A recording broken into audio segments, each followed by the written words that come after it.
हरे कृष्णा। आज की इस क्लास में सभी भक्तों का स्वागत है। हम कीर्तन से स्टार्ट करेंगे। जय राधा माधवा कुंज बिहारी, जय गोपीजन वल्लभा गिरिवर धारी, यशोदानंदन ब्रज जन रंजन, यमुना तीरा वनचारी, जय राधा माधव कुंज बिहारी। हरे कृष्णा कृष्णा कृष्णा हरे हरे, हरे राम राम राम हरे हरे, हरे कृष्णा कृष्णा कृष्णा हरे हरे, हरे राम राम राम हरे हरे, हरे कृष्णा कृष्णा कृष्णा हरे हरे, हरे राम राम राम हरे हरे, हरे कृष्णा कृष्णा कृष्णा हरे हरे, हरे राम राम राम हरे हरे। जय राधा गोविंद राधा गोविंद राधे,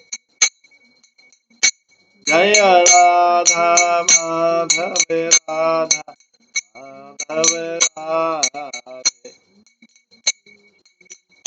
जय गौरानिताय जय गौरानिताय गौरानिताय जय गौरानिताय,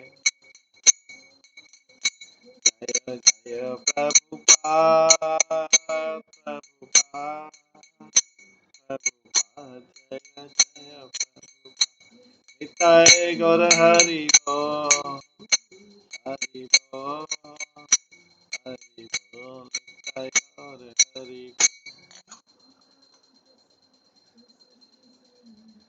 श्री श्री राधा गोविंद देव की जय, श्री जगन्नाथ बलदेव सुभद्रा महारानी की जय, श्री श्री गौर निताय की जय, श्री प्रभुपाद की जय। कल हम श्रवण कर रहे थे श्री बृहद भागवत अमृत के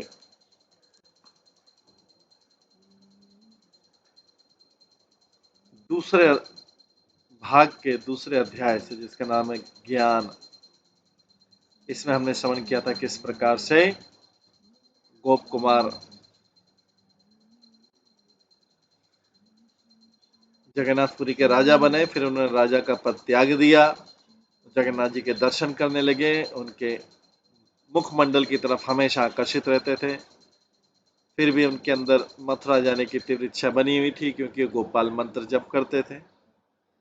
मदन गोपाल उनके विग्रह थे। मदन गोपाल विग्रह तो मथुरा में ही है। मथुरा गए, जगन्नाथ जी ने सपने में आदेश दिया कि आप मथुरा चले जाओ, मैं वहीं, मेरा जन्म वहीं का है, मथुरा का, वहीं चले जाओ। वहां से फिर वो वृंदावन गए, मथुरा से। फिर भी उनके अंदर जो मथुरा में देखा, भगवान के प्रत्यक्ष दर्शन नहीं हो रहे थे। उनको लगा कि जगन्नाथपुरी में तो जगन्नाथ जी के प्रत्यक्ष दर्शन होते थे। उन्होंने फिर से जगन्नाथपुरी जाने का निश्चय किया, लेकिन रास्ते में जब उन्होंने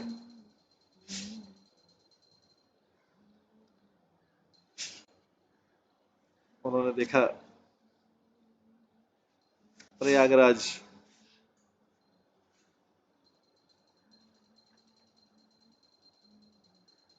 से जब होके गुजरे, तो वहां पे देखा कई ब्राह्मण लोग जो हैं